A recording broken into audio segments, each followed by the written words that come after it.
time is 1 o'clock.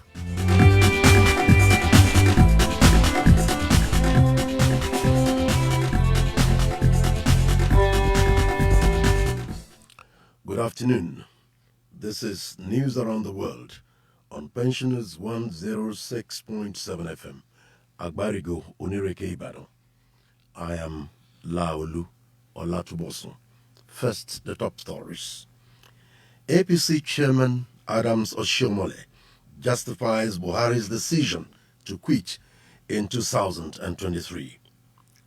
Sudanese plane crash claims 18 lives, including those of children. Pentagon confirms Donald Trump gave order for airstrike on the Iranian Revolutionary Guards. And in sports, Liverpool goes a calendar year without a loss in the EPL. The national chairman of the ruling All Progressives Congress, Mr. Adams Oshiomhole, has justified the decision of President Muhammadu Buhari to remind Nigerians that he would leave office in 2023, citing the case of former President Olusegun Obasanjo, whom Oshiomhole claimed wanted a third term after completing his constitutionally allotted 2 terms in 2007 by attempting to use the National Assembly to approve the agenda. Oshiomhole stated that Nigerians had become accustomed to thinking that once a president had spent 2 terms of 8 years in office, he might not want to leave because the People's Democratic Party planted the idea in their minds. Buhari had, in his New Year message to Nigerians on January 1, stressed that he believed in democratic principles and would stand down in 2023. He also promised to promote democratic values in Nigeria and across the ECOWAS sub-region. The National Examinations Council (NECO) has debunked reports that the council is planning on recruiting new members of staff. According to a statement by the head of Information and Public Relations, Malam Aziz Sani, the purported recruitment notice was contained in some online publications. The statement notes that the publication is the product of the imagination of fraudsters who are out to defraud members of the public. Mr. Aziz enjoined members of the public to disregard the publication, stressing that it has no plan to recruit new staff. The National Association of Nigerian Students, NANS, has appealed to state governors to pay the agreed minimum wage to avert unrest in the nation's tertiary institutions. National Public Relations Officer of the association, Mr. Adeyemi Aziz, made a call in a statement in Abuja. He said it was imperative to pay the minimum wage on time to avert disruption in students' academic calendar that could be caused by the labor union's industrial actions. The NANS PRO noted that the labor union and others have continued to threaten showdown with the governors who have failed to pay the agreed minimum wage. He therefore called on the government to look at the concern raised by the labor union on how to boost the country's economy. Climate change has brought parts of Zambia to the brink of famine as it is battling with a devastating drought caused by a dramatic shift in weather patterns, according to experts. Climate change will bring harsh realities as temperatures in parts of southern Africa are expected to rise by twice the global average, and the United Nations is calling for urgent action. In Zambia, more than 2 million people are now in need of food aid and supplies on the backdrop of 2 years of poor rains and failed harvests. A Sudanese military plane has crashed in West Darfur state, killing at least 18 people, including 4 children. The aircraft crashed just 5 minutes after takeoff from an airport in the state capital of El Geneime. There have been deadly clashes between ethnic groups in recent days, and the plane had been delivering aid to the area. Army spokesman Amir Mohammed Al-Hassan told newsmen the victims were 7 crew members, 3 judges, and 8 civilians, with 4 of them being children. Investigation is underway on the cause of the And to the 12 aircraft crash, Sudan's Red Crescent says at least 48 people have been killed and 241 wounded this week in the violence that broke out in West Darfur between Arab and African groups in El Geneima on Sunday night and continued until the following day. A £4 million fund announced by ministers to pursue rogue landlords has been welcomed by councils but described as small by Labour. Robert Jenrick, the Housing Secretary, said the funding would be used by local authorities to drive out exploitative landlords and enable good landlords to thrive. Councils in Yorkshire and the Humber are planning to train 100 enforcement officers to vet standards in private lettings, while officials in Northampton are setting up a special unit to take action against the worst landlords. About 1.2 million privately rented homes are considered non-decent, according to the English Housing Survey. This is more than double the proportion of council and housing associations' homes. The figure of households in the private rented sector in the UK increased from 2.8 million in 2007 to 4.5 million in 2017. The funding will strengthen councils' powers to crack down on poor landlords and drive up standards in the private rented sector for renters across the country. However, Labour has said that the fund was a drop in the ocean compared with the cuts that councils have faced since 2010, which gifted rogue landlords the freedom to flourish. Private landlords say that the budget is too small and is not near enough to tackle the crooks. A report just reaching us say an early morning fire outbreak has claimed the lives of 3 children at Enyi Grammar area of Ibadan early today. Glory, 16, Samuel, 8, and Mary, 3, were said to have been sleeping in their room when fire broke out around 1 a.m. and could not get up until it consumed them. Some of the neighbors who spoke with our correspondent, mostly in Yoruba language, believed spark from electrical appliances and gas explosion in the morning are responsible for the fire outbreak.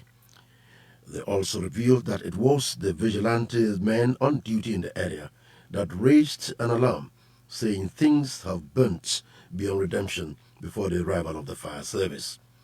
The mother was said to have gone for night shift at work, while everyone is oblivious of their father's whereabouts when the dreadful incident took place. The bodies of the 3 children have been taken away by the police at the time of filing this report. General Qasem Soleimani, the head of the Iranian Revolutionary Guards elite Quds force, has been killed by U.S. forces in Iraq. The U.S. military has taken decisive defensive action to protect U.S. personnel abroad by killing Qasem Soleimani. The Pentagon confirmed he was killed following the directive from the President Donald Trump, who tweeted an image of the American flag after the news broke. Iran's Foreign Minister Javad Zarif said the move was extremely dangerous and a foolish escalation seen as an act of international terrorism. General Soleimani was being driven by a car at Baghdad airport with local Iran-backed militias when hit by an airstrike.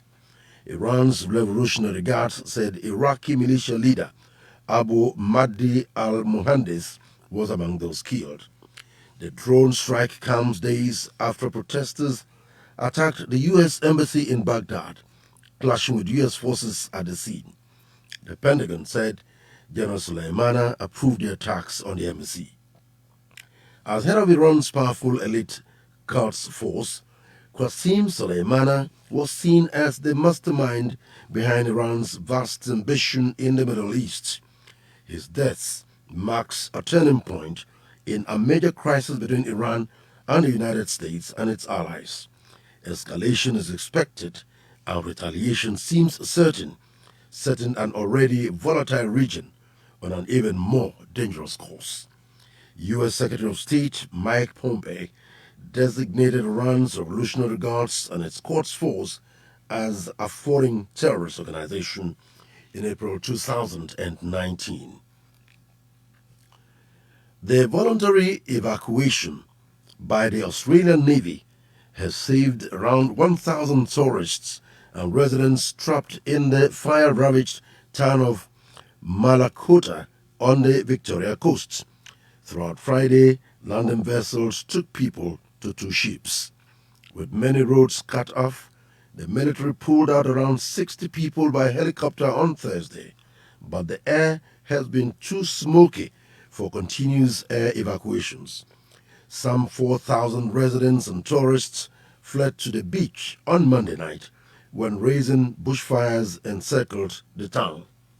Dry thunderstorms coming across the state and the potential of lightning strikes have been forecast by the Emergency Management Commission of Victoria. Also, in New South Wales, where a week-long state of emergency is enforced, thousands of people have been fleeing to safety. Since September, fires have killed at least 20 people and dozens remain missing while destroying more than 1,300 homes. The current blazes are striking forests which burn hotter and higher, making it harder to tackle. Regular fires is not strange in Australia, where many parts have been in drought conditions, some for years, which has made it easier for the fires to spread and grow. The suspension is 106.7 FM. Let's now talk some pension and labor stories around the world. Labour has said it had directed its members to conclude negotiations despite the expiration of the December 31 deadline. About 15 states are yet to conclude negotiations on the new minimum wage after the deadline the organized labour gave governors to sign agreements with their workers. While Lagos, Kaduna, Bauchi, Katsina and Borno states have agreed to pay the new minimum wage, others started negotiations few days to the end of the deadline. However, the national chairperson of the Joint National Public Service Negotiating Council trade union side, Abdurrafiu Adeniji, said Labour would allow states that just constituted negotiating panels to continue talks. He said the GNPSNC would expect feedback from such states before Labour leaders would meet in the next few weeks. Recall that the new bill was signed by President Muhammadu Buhari on April 18, 2019, while the federal government and organized labour agreed on consequential adjustments on October 18, 2019, after a lengthy negotiation. Meanwhile, the Lagos State government has promised to pay public servants 3 months' arrears of the new minimum wage. The Deputy Governor, Dr. Obafemi Hamzat, who revealed this at the 2020 annual First Working Day Thanksgiving service for public servants in the state, said the gesture was to recognize the commitment and contributions of workers to the realization of the goals of the state government. Hamzat, however, solicited the cooperation of the workers for government to deliver on major projects in the state which would have multiplier effects on the well-being of residents. The head of service, Mr. Akeem Muri Okunla, disclosed that the approval of the payment of the 3 months' arrears was in consonance with the new Minimum Wage Act. Muri Okunla therefore urged the workers to improve the quality of service delivery and uphold the long-standing traditions of discipline, integrity, and transparency of the public service. Civil servants in Benue have appealed to the state government to make their welfare topmost priority in 2020 in order to enhance their efficacy and efficiency. Mr. Vashima Nyetse, a civil servant in the state, said that if their welfare were given the topmost priority, it would spur them into discharging their duties creditably.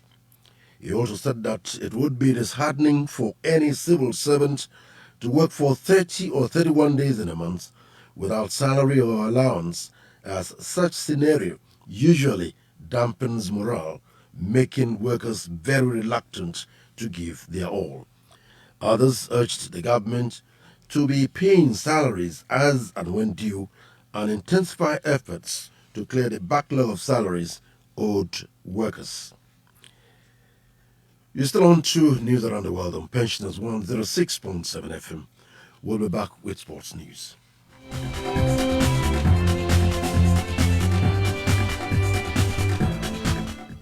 Minister of Youth and Sports, Sunday Dare, says government will provide more opportunities for employment, entrepreneurship and skills acquisition by working with strategic implementation partners. The minister, who stated this in Abuja, said work was ongoing to revive sports development in all ramifications in Nigeria. He said that the ministry would monitor and ensure the completion of about 20 mini stadiums across the country, just as the Imo model of one mini stadium per local government by each state will be embarked on this year. The minister, who promised a new lease of life for sports sector, stressed that the goal of his administration is to deliver 4 FIFA standard pitches by the first quarter of the year. That is that the government of President Buhari is committed to increasing the level of investment in youths. Unbeaten Premier League leaders Liverpool have made it a full year without losing in the top flight as Sheffield United were brushed aside at Anfield.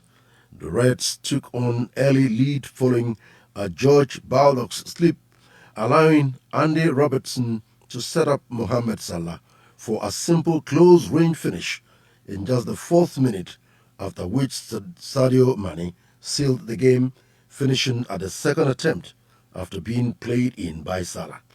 Liverpool's 18th consecutive league win and 51st top-flight encounter without defeat in a row at Anfield means Jurgen Klopp's side have dropped just 2 points from a possible 60 this season.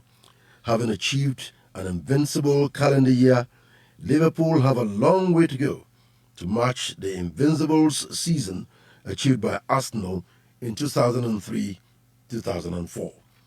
Liverpool scored in the 29th consecutive game in the Premier League. Recall that only 2 teams have ever recorded a long scoring streak in the competition. Arsenal between 2001 and 2002, scoring in 55 games, and Manchester United between 2007 and 2008, scoring in 36 games. Liverpool have a test in January, starting with a Merseyside derby against Everton in the FA Cup on Sunday, before they travel to Tottenham in the league the following Saturday. To end news around the world on Pensioners 106.7 FM, another look at the main stories. APC chairman has justified Buhari's decision to willingly leave office in 2023. Sudanese plane crash has claimed 18 lives, including those of children. Pentagon has confirmed that President Donald Trump gave the order for the airstrike that killed the leader of the Iranian Revolutionary Guards. And in sports, Liverpool have gone a calendar year of 365 days without a loss in the English Premier League. And for any information, please contact us on 081 20086270 or 08022373535, or visit us at Oyo State Pensioners House, Agbarigo, Onireke, Ibadan.